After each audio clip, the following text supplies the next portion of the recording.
It started on a Wednesday. I came home to find my younger brother, Ethan, sitting on the front steps of our apartment complex, confused, crying, and clutching a folded paper. He has cerebral palsy. His mobility is limited and his speech is slower, but his mind, sharp as a tack. The paper was a notice from the HOA.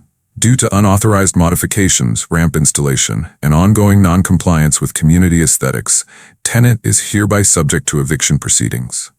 They were kicking my brother out for the wheelchair ramp. Karen Anders was the self-appointed queen of Magnolia Grove condominiums. Her kingdom, a gated complex with stucco buildings, beige-on-beige paint jobs, and rules stricter than a military barracks. No plants on patios, no curtains not white, no kids' bikes outside. And certainly no wheelchair ramps that didn't match the exact concrete tone authorized by the 2011 HOA manual. Karen didn't ask about Ethan's disability. She didn't care that we paid for the ramp ourselves. She saw it as unauthorized construction, and now she was evicting us. I'm a junior architect, not a millionaire, but I work in real estate development. I know things, like who owns what, like which management firms handle HOA portfolios, like how to pull county assessor records, property tax liens, and which condo boards are financially sinking. Karen didn't know that Magnolia Grove's HOA was $440,000 in debt, or that 3 units were in foreclosure, or that the biggest private investor in the complex was looking to sell. But I did. I made some calls, set up meetings, formed an LLC, and 3 weeks later, my holding company officially purchased 6 of the 24 units in Magnolia Grove.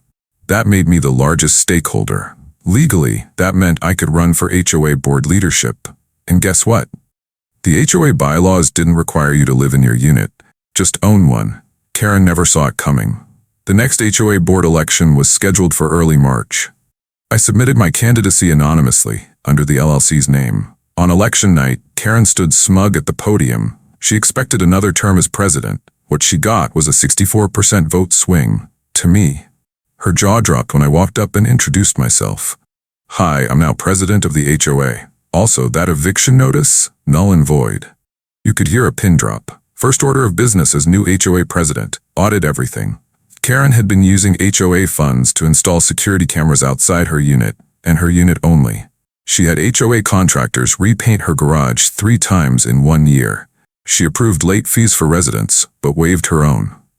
I hired a forensic accountant. We uncovered $78,000 in misappropriated funds. Guess who was now facing a civil lawsuit? Next order of business, renovate accessibility for the entire complex. We replaced the front steps with graded pathways, installed ADA-compliant door systems, and created wheelchair-accessible mailboxes. Ethan's ramp, upgraded with custom railings and tile that matched the architecture. We named it the Ethan entryway. Karen had to walk past it every day. Section 8. Retaliation attempts. Karen didn't go quietly. She launched a smear campaign on social media, claimed I manipulated the vote, said Ethan wasn't really disabled, just gaming the system. Big mistake. A video went viral of her yelling at Ethan, calling him a drain on the neighborhood. It reached over 2 million views in 4 days. Sponsors dropped her. Her employer, a PR firm, terminated her contract. Karen stopped paying her HOA dues. She violated noise ordinances. She even parked in handicap spots despite multiple warnings. So we filed a lien. As per HOA bylaws, after 120 days of non-payment, we foreclosed on her unit. Yes, I evicted her. Legally, her belongings were boxed and removed. Her nameplate scraped off the mailbox. With Karen gone, things changed fast. Kids played freely again. Residents started hosting potlucks. The board approved community gardens. We held a fundraiser for local disability groups. And for the first time, Magnolia Grove wasn't just a property complex. It was a neighborhood. Local news picked up the story. I was interviewed alongside Ethan. He wore a suit and his favorite Spider-Man lapel pin. When they asked how he felt, he said, "I just wanted to go to school without people staring. Now I feel like I belong." The anchor cried on air. A few weeks later, a state university mailed a letter addressed to Ethan. They'd seen the story and offered him a full scholarship in computer science. He framed the letter. He keeps it next to a photo of our parents who passed when we were teens. He told me he hopes they're proud. They would be. Karen moved into a studio apartment across town. No HOA, no gated community, no power. Ironically, the building is right next to a dog park. She hates dogs. I heard from a friend she tried to start a new HOA. No one showed up to the meeting. Last month, we held a community barbecue at Magnolia Grove.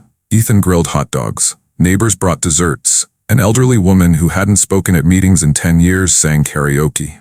I watched it all with quiet pride. Not because I evicted Karen, but because we built something better. We renamed the community center the Ethan Hall. Inside is a photo wall. Before and after shots, neighbors laughing, Ethan's graduation portrait. Sometimes you fight not just for justice, but for a future worth living in. And sometimes, you win.